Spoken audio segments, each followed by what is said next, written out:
yang mungkin beliau tidak bisa kejar ketika misalkan beliau hadir ke tempat kita ini, dan akhirnya meminta izin kepada DKM untuk dipadamkan oleh saya. Diizinkan ya Pak? Alhamdulillah. Takutnya saya disuruh pulang setelah ini. Alhamdulillah, semoga alhamdulillah. Perkenalan cukup mungkin ya seperti itu Pak ya. Saya sebagai orang pendidikan hanya baru di D2 saja Pak, belum nyampe D3 Pak ya. Jadi terakhir saya pendidikan di daerah Sentul City Bogor, program tahfidz dan bahasa Arab di sana. Mudah-mudahan apa yang kita bahas pada pagi hari ini bisa bermanfaat untuk saya sendiri sebagai penyampai dan bisa bermanfaat kepada kita semua. Amin. Tapi itu Allah, mungkin saya ingin mengajukan pertanyaan sedikit ya Bu, Pak. Kalau yang namanya tahun baru itu biasanya terpikir apa Pak? Semuanya. Aduh. Makin pusing atau makin senang ya kira-kira? Hah? Aduh. Ya. Kan bakalan ganti itu ya, ganti pemimpin negara insyaallah ya. Ya. Nah, tahun baru yang kita kenal, tahun baru Masehi insyaallah esok hari ya Pak, Bu, itu merupakan tahun baru yang memang sebetulnya dalam Islam kita tidak diperkenankan untuk merayakan, karena Islam sendiri sudah punya tahun baru Pak. Bapak-bapak mungkin lebih tahu daripada saya Pak ya. Kalau tahun baru Islam itu bulan apa Pak? Bulan pertamanya Muharram ya. Kalau bulan keduanya Safar ya. Bulan ketiganya Rabiul Awal. Bapak-bapak pada hafal di luar kepala semua ini insyaallah ya. Nah, dalam hal ini dengan tema bagaimana menyikapi tahun baru Masehi 2024, maka saya akan sedikit bahas dari segi sejarahnya terlebih dahulu Pak. Jadi dahulu kala sebelum Rasulullah SAW diutus sebagai nabi dan rasul terakhir penutup para nabi, itu ada Nabi Isa alaihi salam yang diutus oleh Allah Subhanahu wa taala di tengah-tengah Bani Israel. Ya. Bani Israel itu siapa Pak? Keturunannya Nabi Yakub alaihi salam. Ya. Keturunannya Nabi Pak. Cuma karena ada sebab-sebab tertentu dikala di zaman Nabi Yusuf mereka berkomplot ya, pertama kali membuat kerusakan di tengah bumi ya. Di antara mereka itu yang 10 orang ya kalau nggak salah ya, atau 9 orang, karena yang salah satunya adalah saudara dekatnya Yusuf. Nah dari situlah bermula di mana Bani Israel ini dikenal membuat keonaran sampai dengan masanya Nabi Isa alaihi salam. Nah dari situ Bani Israel punya semacam mindset apa ya? Apa itu mindset Pak? Pemahaman ya, pemahaman bahwasanya ketika setelah Nabi Isa wafat mereka perlu penanggalan ya. Sebelum jauh penanggalan Masehi itu diadakan ya, itu 6 tahun atau 6 abad setelah Nabi Isa wafat, itu dibuatlah oleh seorang ilmuwan matematik sekaligus teologis ya. Nah beliau ini merancang sedemikian rupa ya, menentukan bahwasanya penentuan awal Masehi adalah ketika Nabi Isa dilahirkan ke dunia oleh Siti Maryam, yang pada kala itu ajaran Nabi Isa sudah membelot Pak ya. Ajaran Nabi Isa sudah diselewengkan oleh Bani Israel ya. Nah dari sini akhirnya 6 abad setelah Nabi Isa wafat, ya, itu baru diteliti bahwasanya tanggal berapa, bulan apa, tahun berapa Nabi Isa wafat. Nah, oleh seorang matematika ini. Tapi di dalam sejarah itu pun tidak bisa dipastikan penelitiannya tersebut benar atau salah. Ya, jadi hanya sekedar perkiraan saja. Hanya saja setelah itu akhirnya diputuskan titik lahir Nabi Isa alaihissalam, sebelumnya itu dinamakan sebelum Masehi. Kenapa disebut Masehi? Karena Nabi Isa Al-Masih. Ya. Jadi kata Al-Masih makanya jadi Masehi, tahun Masehi. Nah, dari 6 abad yang ditentukan oleh matematikus ini, akhirnya Julius Caesar, ya Pak. Julius Caesar tahu Pak? Bukan yang goyang Caesar itu ya? Bukan. Julius Caesar ini salah seorang dari Raja Romawi. Ya. Beliau ini lahir ketika sebelum Nabi Isa dilahirkan, 45 tahun sebelum Nabi Isa dilahirkan. Ya. Jadi penanggalan itu sudah ada ketika sebelum Nabi Isa lahir. Tapi ditetapkan awal tahunnya itu setelah Nabi Isa wafat 6 abad setelahnya. Bisa dipahami Bapak-bapak, Ibu-ibu. Ya, jadi penanggalan Masehi itu sudah dibuat oleh Julius Caesar 45 tahun sebelum Masehi. Itu pun terlihat ketika setelah 6 abad setelah Nabi Isa wafat, karena diteliti, oh ini nih tanggal segini Nabi Isa wafat. Akhirnya dihitung, ternyata Julius Caesar itu 45 tahun yang lalu, ya sebelum Masehi, telah membuat sebuah kalenderisasi. Ya. Nah, tapi dari sini Pak, Bu, ya mungkin ini agak sedikit jadi ya, yang namanya sejarah memang harus detail Pak.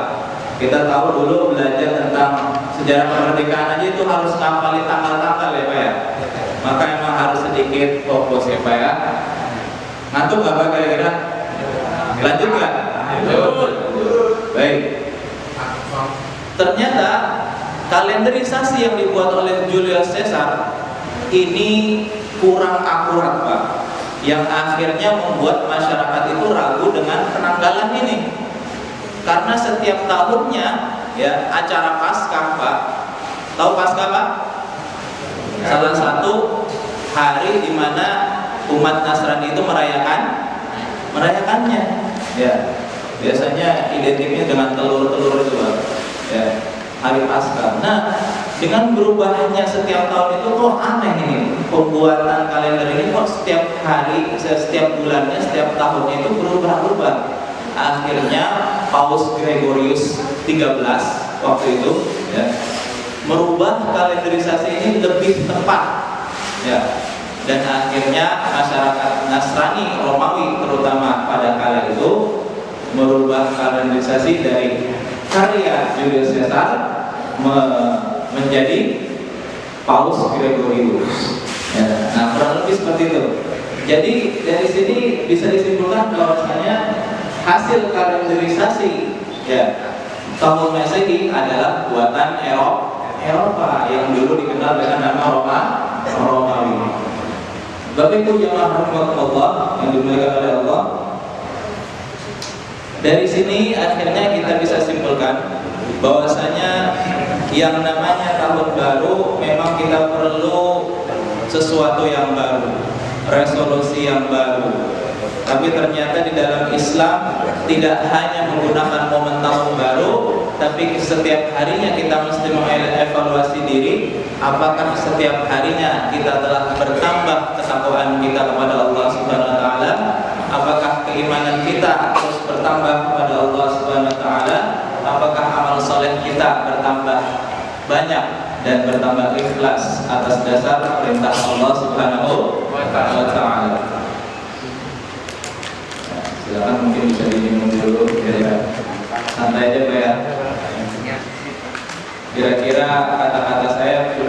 atau kurang jelas Pak? Jelas. Ya, mungkin agak Masih jelas. ya.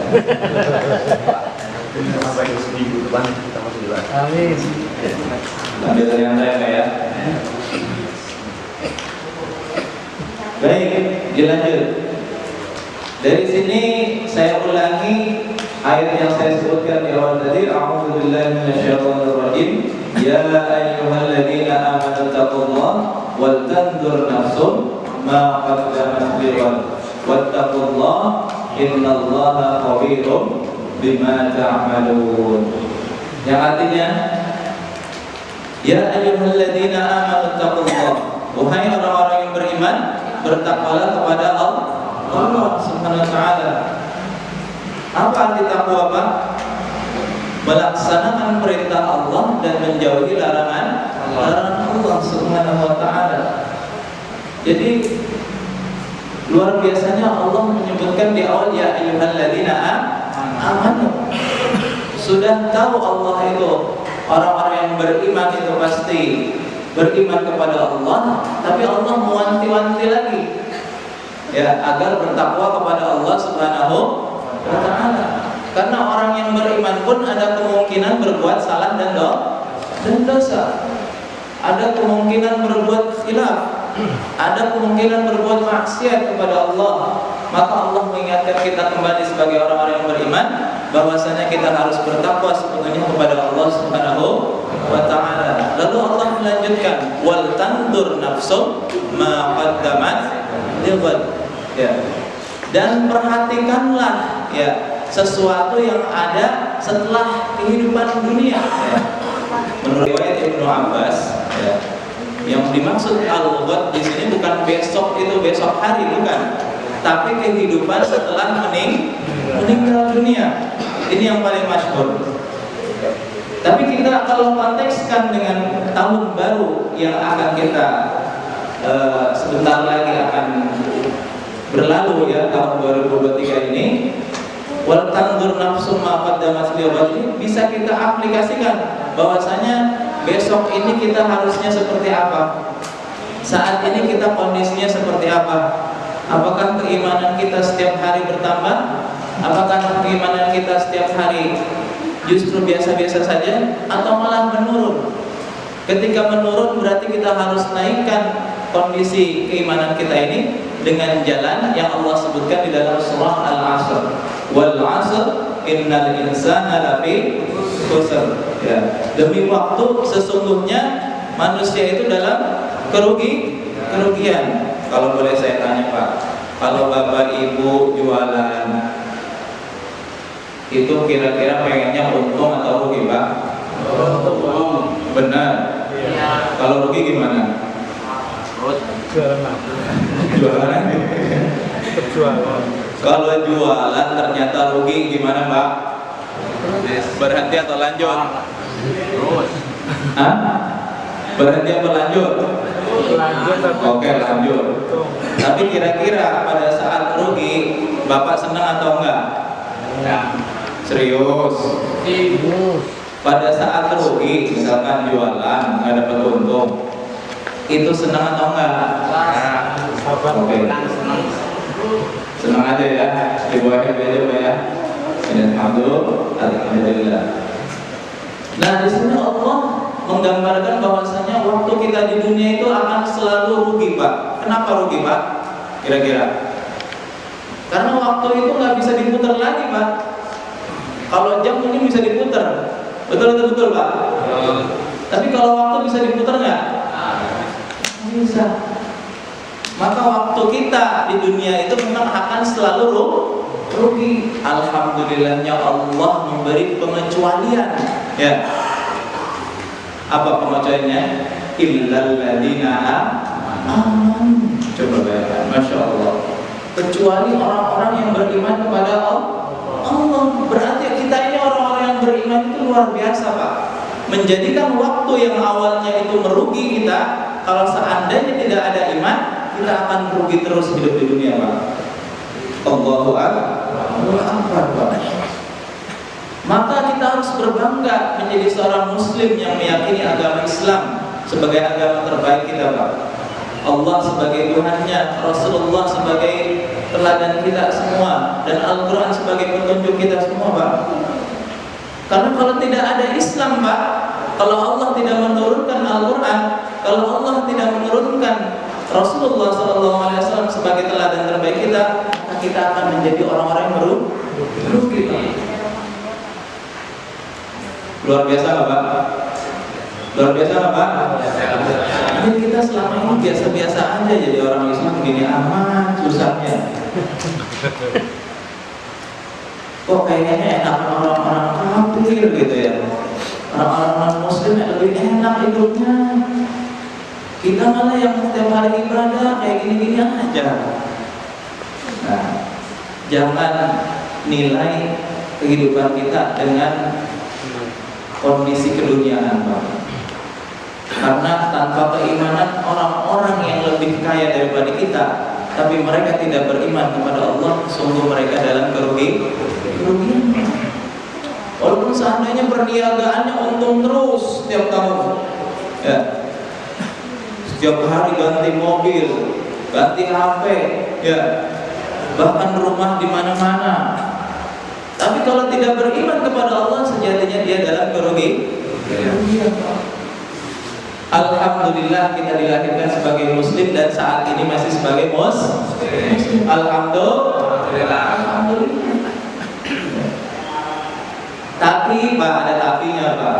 Enggak cukup dengan keimanan, Pak. Ternyata Allah melanjutkan apa? Wa amilus sholihat. Ya. Dan beramal soleh. Ya. Amal soleh itu banyak atau sedikit, Pak? Coba sebutin apa aja, Pak? Nah, sholat, terus apa lagi? Zakat, terus puasa, apa lagi? Umroh, ya. Ada yang udah umroh, Pak? Alhamdulillah. Haji, ya. Mudah-mudahan kita semua diundang oleh Allah Subhanahu wa taala. Dan memungut duri di jalan aja, Pak, itu bisa jadi ibadah. Luar biasanya Allah tuh tidak mempersempit ibadah kita kepada Allah, Pak. Kita meniatkan ikhlas karena Allah, lalu caranya pun dibenarkan oleh Rasulullah yang telah diajarkan dan dibenarkan oleh Allah juga, maka itu bisa menjadi pahala, ya, dan bisa menjadi ibadah. Jadi mohon maaf kalau seandainya kita sebagai umat yang beriman, tapi kita tidak melakukan amal soleh, maka kita masih termasuk orang-orang yang merugi. Kenapa merugi, Pak? Karena perintah Allah. Konsekuensi dari keimanan kita kepada Allah, maka buktinya adalah beramal soleh. Coba saya mau nanya, bapak-bapak ini rata-rata profesinya apa nih, Pak? Karyawan. Ya, gini, Pak. Saya mau nanya. Dulu ketika sebelum masuk ke perusahaan, itu ada tekan kontrak dulu atau enggak? Ada enggak, Pak? Ada. Ibaratkan tekan kontraknya itu adalah syahadat, Pak. Asyhadu an la ilaha illallah wa asyhadu anna Muhammadar Rasulullah, dan akhirnya kita menjadi seorang yang beriman. Kalau di dalam perusahaan kita akhirnya jadi karyawan di tempat itu, Pak. Tapi ketika kita masuk perusahaan itu, lantas misalkan ya, Pak, misalkan nih, oh saya karyawan di sana, tapi kerjaannya di dalam itu nggak ngapa-ngapain, ya. Kerjaan job desk-nya itu nggak dikerjain, ya. Kalaupun misalkan yang tugasnya jaga misalkan, tapi malah kemana-mana, ngopi, keluar, kira-kira gimana, Pak? Hah? Diapain itu, Pak, kira-kira? Hah? SP1 dulu, atau dimutasi dulu misalkan, ya. Nah, begitu pun kita di hadapan Allah Subhanahu wa taala, Pak. Jangan main-main kalimat syahadat itu, Pak. Kalimat syahadat itu bisa merubah seseorang yang awalnya kafir menjadi seorang yang muslim. Bahkan konsekuensi seorang yang masuk Islam atau yang disebut dengan mu'allaf itu seperti bayi yang baru lahir, Pak. Luar biasa, Pak. Masya Allah. Masya Allah. Di orang-orang kafir itu beruntung banget ketika mereka mengucap syahadat, itu mereka seperti bayi yang baru lahir, Pak. Bayi baru lahir ada dosanya nggak, Pak? Nggak ada. Enak banget. Ya, kita main dari awal Muslim ya, nggak bisa kayak gitu lagi. Pas dulu doang, pas baru lahir, wah ya, Pak ya. Bapak lahir dulu atau langsung gede kayak gini, Pak? Langsung gitu.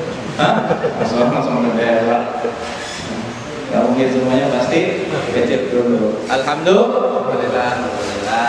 Maka kita harus beramal soleh berdasarkan keimanan kita, Pak. Ternyata amal soleh itu dibagi dua menurut para ulama, Pak. Ada ibadah mahdhah dan ada ibadah ghairu mahdhah. Salat ibadah mahdhah itu apa, Pak? Ibadah ritual. Sholat ritual, haji ritual, ya, puasa termasuk, zakat juga, ya, akikah, kurban, ya, yang sifatnya ritualisme itu disebut dengan ibadah mahdhah. Dan ada lagi ibadah ghairu mahdhah, ibadah yang bukan selain ya dari ritual. Apa contohnya, Pak? Berbuat baik kepada orang tua, birrul walidain, ya. Berbuat baik kepada istri, Pak, memberikan kata-kata yang manis kepada istri, walaupun bohong, Pak. Dimasakin keasinan, keasaman, alhamdulillah enak banget, Pak, masakannya. Bikin tambah nafsu makan. Padahal dalam hati dulu, ya Allah, asin amat ini masakan. Itu ibadah, Pak. Ibadah bukan, Pak? Ibadah.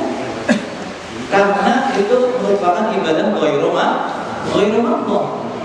Apalagi, Pak, nih bapak-bapak yang ada di belakang membagiin makanan, minuman, itu ibadah bukan, Pak? Itu luar biasa, Pak. Kalau orang sudah beriman itu gampang untuk beramal soleh, Pak. Tinggal kitanya mau atau enggak.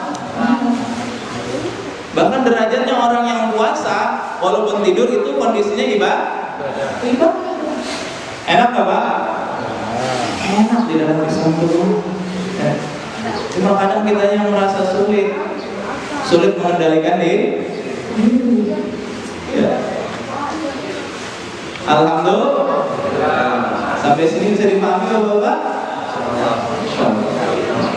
Tapi ternyata ada lagi syaratnya, Pak. Belum selesai. Ya.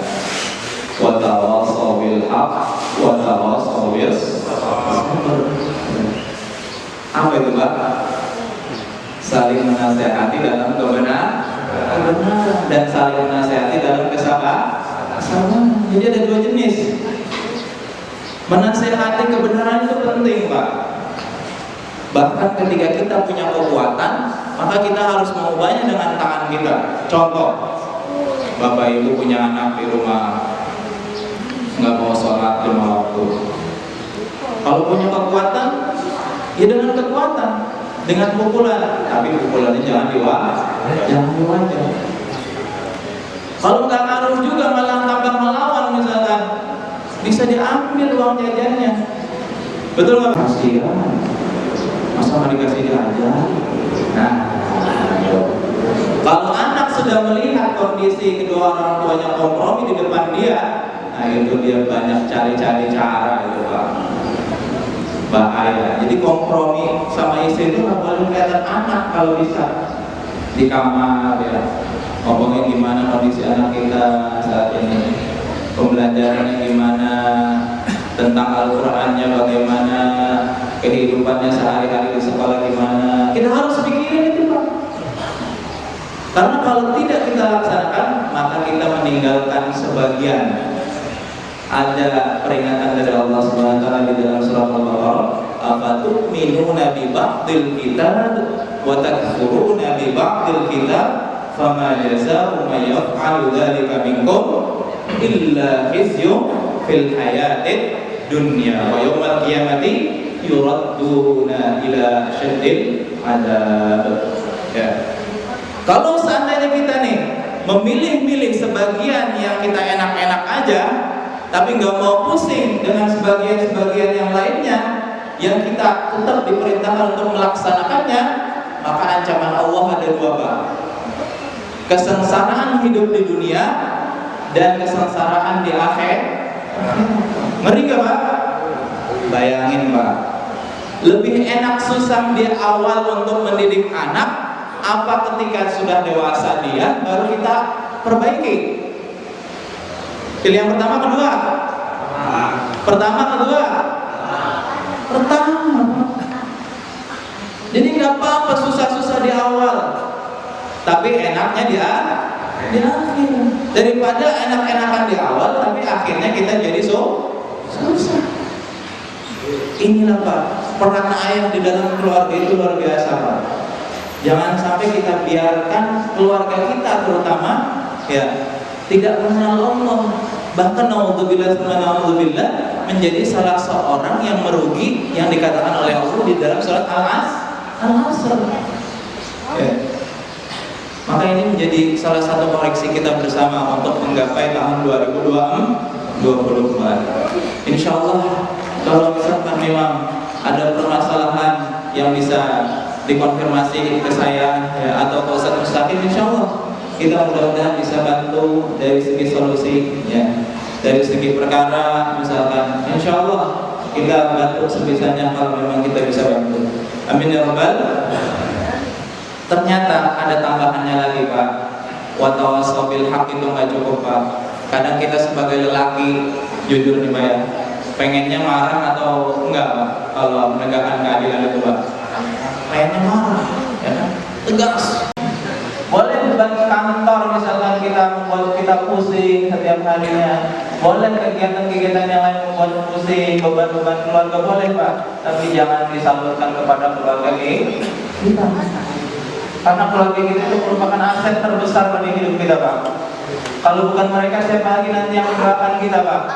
Kalau bukan mereka, siapa lagi yang akan mendukung kita, mengulurkan tangan untuk kita ketika di antara kita misalkan dipersulit oleh Allah Subhanahu wa taala dalam kondisi di mana tidak ada naungan selain naungan Allah Subhanahu wa taala.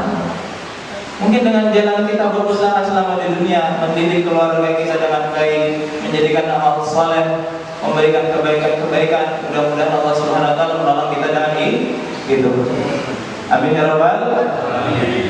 Dan tawassul bis sabr adalah dimana kita itu terus-terusan continue, Pak. Bukan hari ini ngasih tahu, besoknya enggak. Setahun lagi enggak ngasih tahu, besokannya tahun 2024 baru ngasih tahu lagi. Enggak kayak gitu, Pak. Yang namanya dakwah itu, Pak, enggak ada henti-hentinya, Pak. Rasulullah itu hidupnya itu hayatul Rasul, hayatul dakwah, Pak. Kehidupan Rasul itu sehari-harinya sampai beliau wafat adalah kegiatan dakwah. Mulai dari keluarga beliau, mulai ke masyarakat, bahkan memimpin negara. Beliau urus semua itu, Pak. Bahkan di dalam sirah itu beliau disampaikan bahwasanya oleh para ahli sirah pintunya selalu terbuka 24 jam, Pak. Bayangin, Pak. Lagi enak-enaknya tidur, lagi enak-enaknya istirahat, dikala waktu misalkan memang waktu istirahat, tapi sahabat itu langsung selalu ada yang datang ke Rasulullah SAW. Beliau berjuang untuk kita semua, Pak. Maka kita harus membalas jasa beliau dengan mengajarkan apa yang beliau ajarkan ke tengah keluarga kita khususnya dan umumnya untuk masyarakat. Amin ya rabbal alamin. Kira-kira masih banyak waktunya, Pak?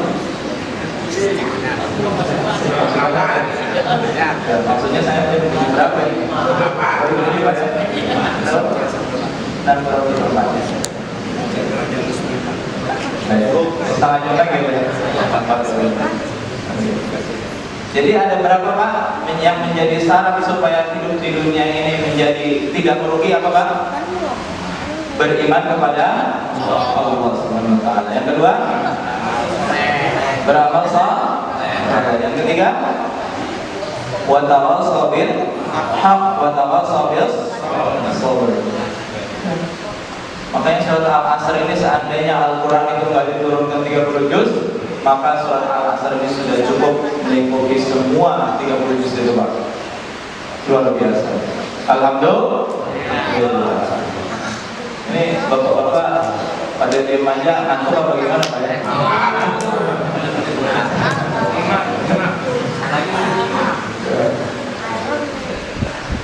Mungkin nanti ada sesi pertanyaan, boleh ya? Baik, jadi resolusi kita di tahun 2024 adalah kembali lagi ke ayat yang di awal saya sebutkan, wal tanzur nafsum ma qaddamat lighad. Kita harus mempersiapkan diri kita untuk bekal kita di hari esok. Hari esok itu baik itu besok, betul besok ya, ataupun besok setelah meninggal dunia. Dan persiapannya tadi beriman, beramal soleh, dan dakwah. Karena derajat dakwah itu sama seperti sholat, Pak.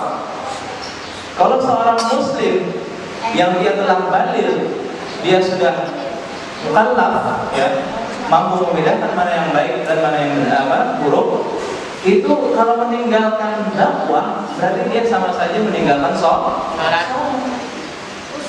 Apalagi yang dia sehari-hari juga meninggalkan sholat. Mudah-mudahan kita semua yang ada di sini semuanya beramal soleh setiap hari. Amin.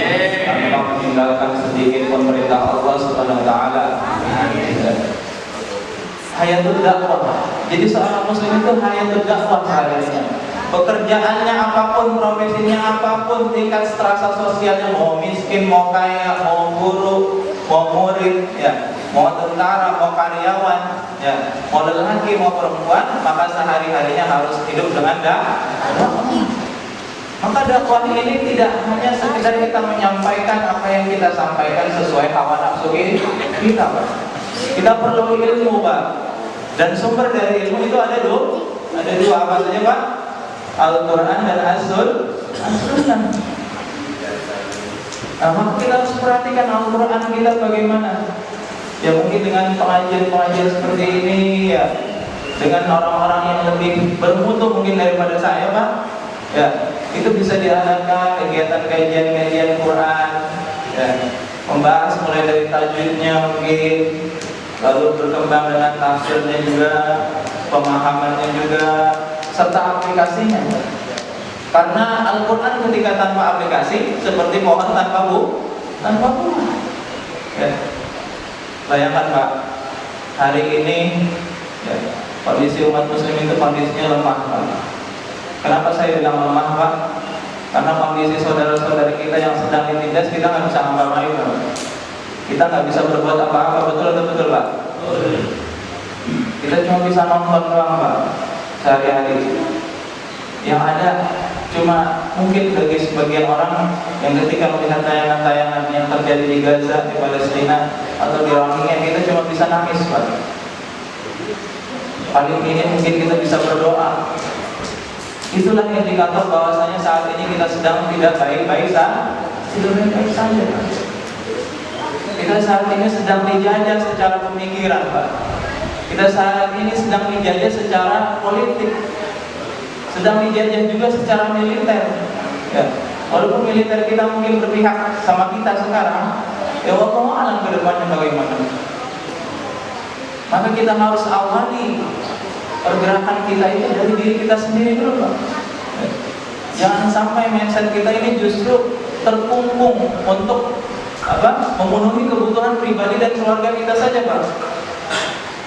Kalau kita seandainya sudah selesai pada pemenuhan nafkah keluarga kita, ibadah kita sudah bagus, ya, lantas anak-anak sudah baik-baik, soleh-soleh, maka kita harus melanjutkan ke perjuangan berikutnya, yakni untuk melanjutkan kehidupan Islam, Pak. Bahwasanya Islam ini harus menjadi sebuah aturan di mana kehidupan kita diatur dengan Islam, Pak. Karena sejatinya Islam itu aturan hidup bagi seluruh manusia.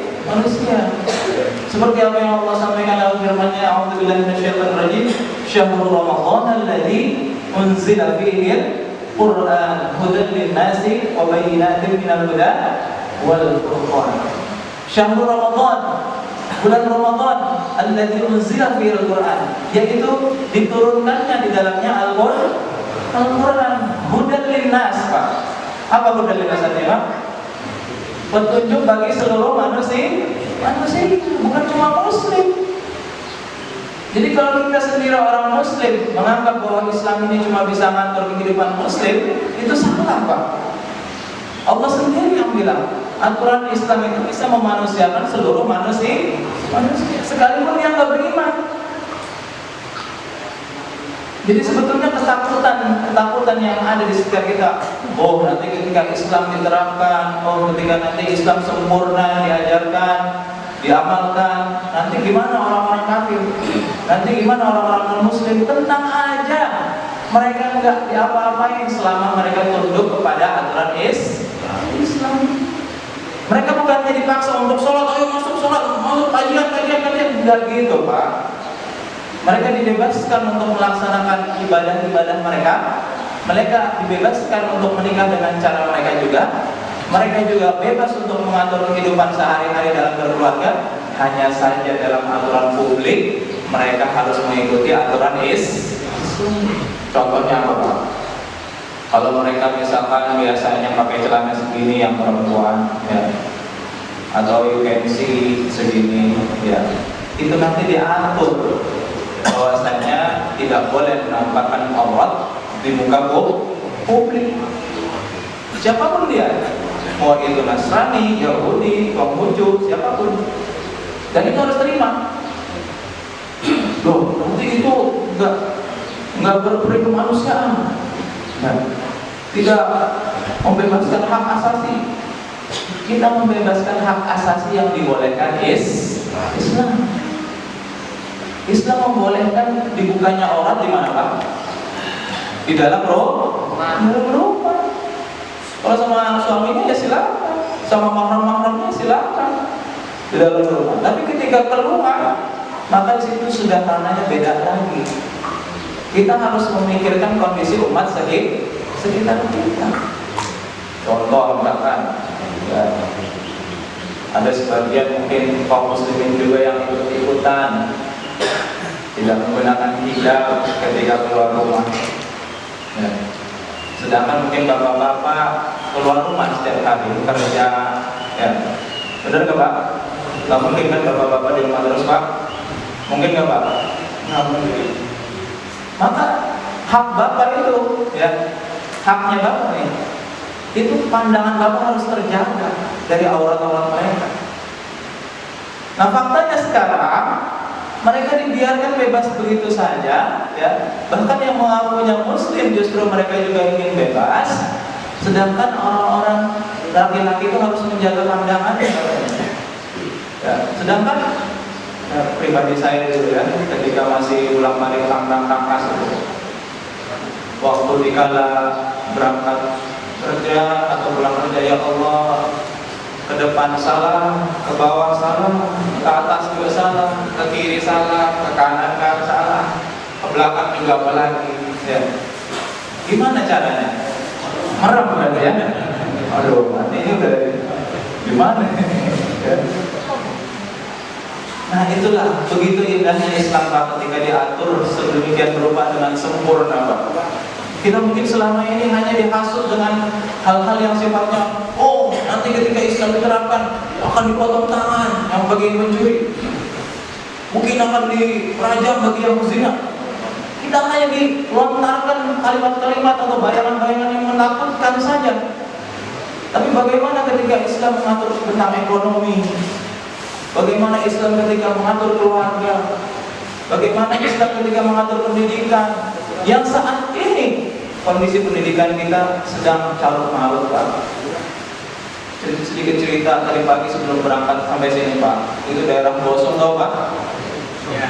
Itu kita dihadang sama anak-anak mungkin masih SMP, Pak. Itu bocorin yang panjang-panjang itu, Pak. Saya kan belum biasa ketemu kayak gitu. Ya, cuma baru di video-video aja. Untungnya ada yang baik gitu, orang apa? Penunggu alun-alun, apa? Benar. Saya lihat ada apa ya? ternyata di depan ramai Pak. Itulah bukti Pak bahwasanya pendidikan kita saat ini sedang kondisi calon malu. Pendidikan pada saat ini itu tidak membekas di dalam jiwa mereka. Untuk menghadirkan mereka ke masjid saya sulit Pak. Betul atau betul? Betul. Kita harus setengah mati membangunkan mereka sholat subuh. Kita harus setengah mati untuk mengajarkan mereka hal-hal kebaikan. Ya, karena di sekolah pun mereka dibiarkan begitu saja dan untuk memenuhi kebutuhan intelijensi saja. Ya. Intelektualnya tinggi, tapi kondisi keimanan mereka rendah. Nah ini peran kita sebagai ayah ini kita harus siap Pak. Di kondisi yang sedemikian rupa ini, Allah Akbar, pahala kita luar biasa Pak, insya Allah. Orang Indonesia itu luar biasa. Ya. Ditekan itu bukannya nyerah, malah senang. Ya. Itu orang Indonesia. Orang luar negeri itu beda lagi. Ya. Mereka bisa kabur ke tempat atau ke negara yang lain. Kalau orang Indonesia mah jadi situ aja. Ya. Malah kondisi kayak gimana pun dibikin senang. Banjir aja bisa berenang. Ya. Banjir bisa berenang gratis. Ya. Apalagi gunung meletus nggak bisa ya. Mengungsi semua. Alhamdulillah kita tinggal di Indonesia Pak. Indonesia ini sudah negara yang subur, ya, makmur, tanahnya, sumber daya alam di dalam buminya banyak, ya. SDM-nya luar biasa, bahkan banyak yang dipakai di luar negeri. Ya. Karena nggak terpakai di Indonesia. Ya. Ini semua Pak kondisi kita. Ya. Tapi selama kita misalkan berjuang sekuat tenaga, menyadari bahwa sesungguhnya pada saat ini kita sedang tidak baik-baik saja, kita memperjuangkan keluarga kita dari segala bentuk kezaliman, dari segala bentuk penjayaan, dari segala bentuk kerusakan, insya Allah Pak, pahala kita luar biasa di sisi Allah Subhanahu Wa Taala. Dan terakhir mungkin ya baik. Terakhir kesimpulannya adalah dalam menghadapi tahun 2024, maka yang pertama tadi saya simpulkan tidak boleh merayakan, karena yang merayakan berarti mengikuti ajaran yang lain, ya, mengikuti kaum yang lain. Karena ketika kita mengikuti kaum yang lain, bahwa kita seperti mereka senantiasa, ya. Sejatinya kita seperti mereka. Ketika kita melakukan sekalipun kita muslim. Yang kedua adalah kita senantiasa menjadikan kehidupan kita lebih berharga lagi, lebih manfaat lagi, ya, terutama untuk diri keluarga kita, masyarakat sekitar, bersama-sama untuk menjadikan waktu kita hidup di dunia ini menjadi sesuatu yang sangat berharga dan beruntung. Dan yang terakhir, kehidupan kita adalah kehidupan dakwah. Dakwah tidak akan ada hentinya sampai kita dipisahkan dengan Allah. Oleh karena itu kita jangan pernah bosan untuk berdakwah. Dakwah adalah kehidupan Rasulullah Sallallahu Alaihi Wasallam. Beliau yang kelak insya Allah akan memberikan syafaat bagi kita semua. Dan jalan kita mengikuti jejak langkah beliau. Amin ya Rabbal Alamin. Mungkin setelah ini ada yang mau disampaikan, komentar dan lain sebagainya, silakan. Saya kembalikan lagi kepada